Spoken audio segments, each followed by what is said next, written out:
आज आपको मैं ऐसी एविडेंस बताना चाहती हूँ और चंद चीज़ें क्लियर करना चाहती हूँ जो नवाज़ हुसैन झूठे झूठे किस्से कहानी बताते हुए फेसबुक पे कुछ चैनल है वहाँ पर इल्ज़ामात लगाया है। चलो अब क्लियर करती हूँ। फर्स्ट पॉइंट पे आती हूँ मैं। जमील उन्नीसा उर्फ वाहिद उन्नीसा है, ठीक है। ये हमीद उन्नीसा के वालिदा है, ठीक है। अब इसका एविडेंस, ये आप पेपर देखिए, इसका स्टैम्प पे गौर करना आप, कब का ख़रीदा हुआ स्टैम्प है, ये गौर कीजिए आप जी। ये एविडेंस है, गौर कीजिए, ठीक है। अब आते हैं सेकंड पॉइंट पे। मोहम्मद सिद्दीक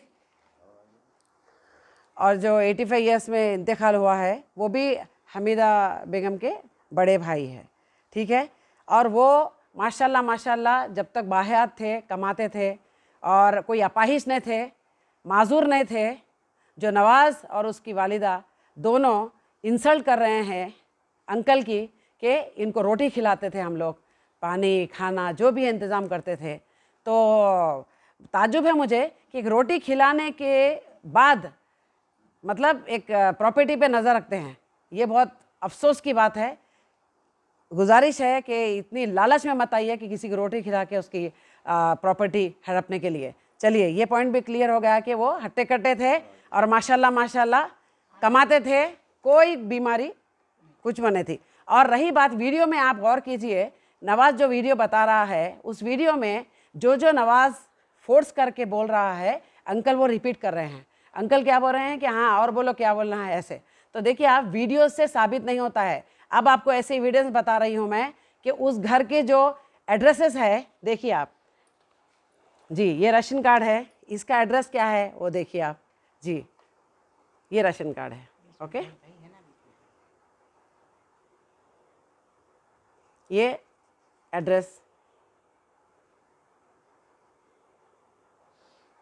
ठीक है। अब ये देखिए आप, हमीदा बेगम का आधार कार्ड है, ठीक है जी। आप सुनते हैं कि नवाज़ का कहना क्या है। नवाज़ का कहना ये है कि हमीदा बेगम वहाँ पर कभी थे ही नहीं। हमीदा बेगम 20 साल से अलग है। आपको मैं बता चुकी हूँ कि अगर कोई इंसान 20 साल तक अलग है तो आधार कार्ड क्यों बनेगा ये सेम एड्रेस का, ठीक है। और हमीदा बेगम की जो बीमारी है, कैंसर पेशेंट है वो, तो वो वीडियो में बताता है कि झूठ है। ये पूरी मिली भगत स्टोरी ऐसे बताता है। चलो ठीक है, आप देखिए हमीदा बेगम की ये जो ऑपरेशन हुआ है जी, कैंसर था, ऑपरेट करके कैंसर निकाला गया, ये आप देखिए। चलो, ये भी झूठ क्लियर हो गया। पेपर बताना चाहिए। नवाज़ से गुजारिश है कि बाबा आप जितनी झूठ बोल रहे हो ना, उतनी झूठ में फंस रहे हो आप। अब आपका वक्त आ गया है, पकड़ हो रही है अल्लाह की तरफ से, इसीलिए आप मुकर रहे हैं। अब आइए, हमीदा बेगम का जो स्टार्टिंग पीरियड था हॉस्पिटल का, वो है 12 जून 2019, ठीक है। तो वो उसी घर में थे और ये बार बार झूठ बोला जा रहा है कि हमीदा बेगम कभी घर में थे नहीं। और ये बहनें जितने भी हमीदा बेगम के जितने और 2 बहनें हैं, ये सिर्फ़ और सिर्फ उन लोग का हमेशा जुल्म करके, ना खुद के भाई से जो बड़ा भाई इंतकाल हुआ है उनसे भी मुलाकात का भी कभी भी नहीं, तो ये दुश्मन बनाते गए। ये डे 1 से प्रॉपर्टी के ऊपर नज़र थी और जितना भी हिस्सा नवाज़ का है आज, तो नवाज़ को खुशी खुशी अपनाना चाहिए और ये 3 बहनों का जो हिस्सा है खुशी खुशी उनको देना चाहिए। लालच बुरी बला है। चलिए, और एक पॉइंट जो दे बोलता है वो एड्रेस आप देख चुके, राइट। अब है पुलिस प्रोटेक्शन के साथ जी, ये कोर्ट का ऑर्डर है, देखिए आप, पुलिस प्रोटेक्शन के साथ हमीदा बेगम अपने खुद के घर में एंट्री किए हैं। आप देखिए, आप देखिए 52 स्क्वायर यार्ड यहाँ लिखा है लास्ट पेज पे, 52 स्क्वायर यार्ड, ठीक है।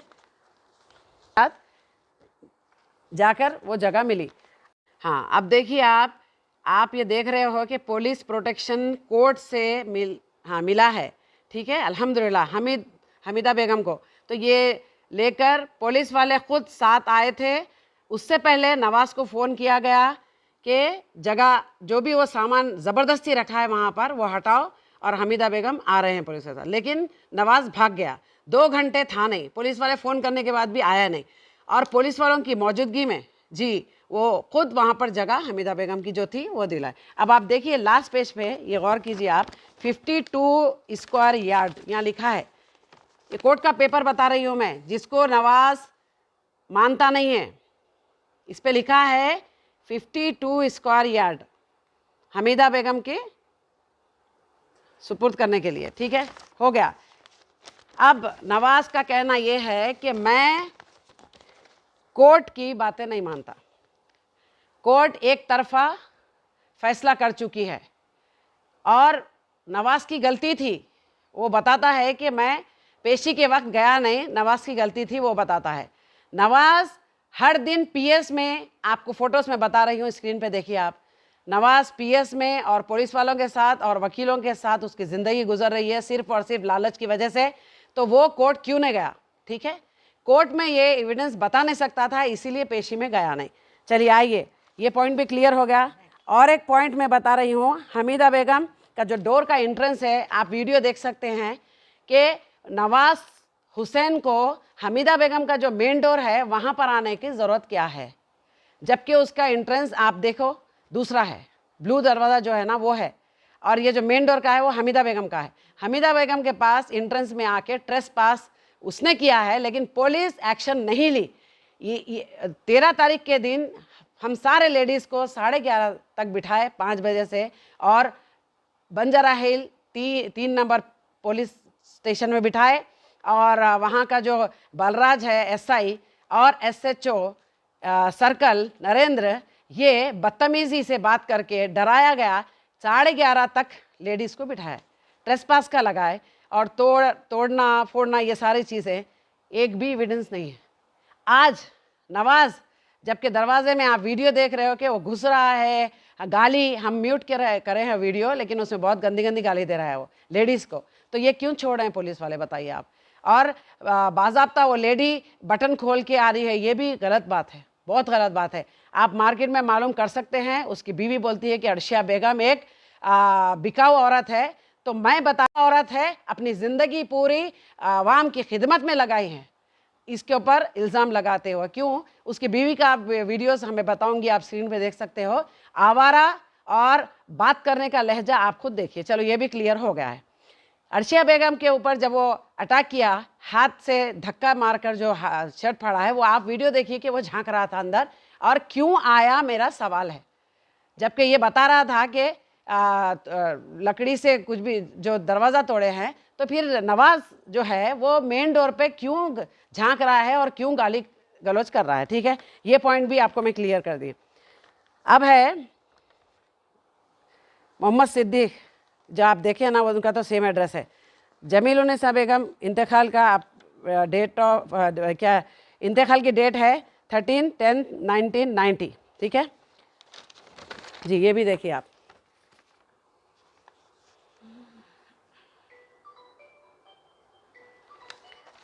हाँ जी, अब मेरा सवाल है नवाज़ से कि जब मोहम्मद सिद्दीक के नाम पर ये प्रॉपर्टी थी, वो बोल रहा था कि मुझे पूरा घर दे दिया गया रोटी खिलाने की वजह से, कपड़े धोने की वजह से, तो फिर विटनेस की जो भी सिग्नेचर्स है वो कहाँ है? 3 बहनों की सिग्नेचर होना चाहिए था उन पेपर्स पे, और दूसरे जो भाई है उनकी भी सिग्नेचर होना चाहिए था। बिना सिग्नेचर विटनेस ये कैसा हम मान ले कि पूरा घर नवाज़ को सिद्दीक साहब ने दे दिया है? ये सरासर गुमराह करने वाली बात है और क़ानून के ख़िलाफ़ है, शरीयत के ख़िलाफ़ है। शरीयत भी ये फरमाती है कि लेडीज़ का, गर्ल्स का हिस्सा है प्रॉपर्टी में। 52 में 3 बहनों का अगर हिस्सा है, अगर 45 के करीब नवाज़ का है, तो यह सरासर उसकी बेईमानी है कि सारा का सारा घर वो हड़पने की कोशिश कर रहा है डे 1 से, और आज भी नीयत ख़राब है उसकी। लालच में ये रिश्तेदारी भूल गया है। लोग बोलते हैं कि वो अपने अपने रिश्तेदार हैं वो एक दूसरे के लिए, लेकिन नहीं। हमीदा बेगम को मारने की धमकी, हमीदा बेगम को अगर जान का नुकसान है तो वो है नवाज़ हुसैन से। अब हमीदा बेगम की अगर हम हेल्प कर रहे हैं तो एक इंसानियत की बेस पे हेल्प कर रहे हैं हम, हमारा कोई वास्ता नहीं है। मैं रिश्तेदार नहीं हूँ, एक बीमार औरत है, अगर ऐसी औरत आपके पास आई तो आप मुंह फेर लोगे या मदद करोगे? मुझे सवाल का जवाब देना। और इतने औरतें क्यों आ रही हैं, क्यों आ रही हैं? मतलब तुम अगर तुम्हारी खाला फूफू के जो अगर मान रखते, इज्जत रखते और खुशी खुशी हिस्सा देते तुम्हारे फूफुओं को, तो ज़रूरत ही नहीं थी इन्वॉल्वमेंट की। तुम लालच में पड़े हो। नवाज, तुम जितने भी बातें बता रहे हो वो एविडेंस नहीं है। मैं जितने बातें बता रही हूँ ये सारी एविडेंस मेरे पास है जी, सारे जितने हैं एक एक क्लियरली बता रही हूँ मैं। तुम्हारे पास क्या है ये बताओ। लो, तुम तो एक बीमार औरत को तो झूठ साबित कर दिए कि ऑपरेशन नहीं हुआ, देखो। और अर्शिया बेगम का जो जिस तरीके से तुम शर्ट फाड़े हैं घुस के अंदर, वो भी वीडियो देखो। ये वीडियो तुम चैनल वालों को नहीं बताए, राइट? अब आओ बाबा मैदान में। अल्लाह ताला एक इंसाफ बता दिया है, उसके बाद भी तुम जैसे रजील, तुम जैसे गद्दार, इबलीस, दज्जाल लोग, गुमराह करने वाले लोग हैं। मौत से डरो, मौत से डरो। हट्टे कट्टे हो तुम, जान जवान हो। एक बूढ़ी औरत, सीनियर सिटीजन को इतना जुल्म, बस कर दो बाबा। सिर्फ थोड़ी सी की ज़मीन के लिए आप अपना वजूद खो दिए, ईमान तो है नहीं आपके पास, और झूठ पर झूठ, झूठ पे झूठ, इतनी झूठ, बस कर दो। और ये बराबर कानून से मेरी इल्तिजा है कि पुलिस वाले क्यों सपोर्ट कर रहे हैं ऐसे गुंडे गद्दार मवाली को? मत करो।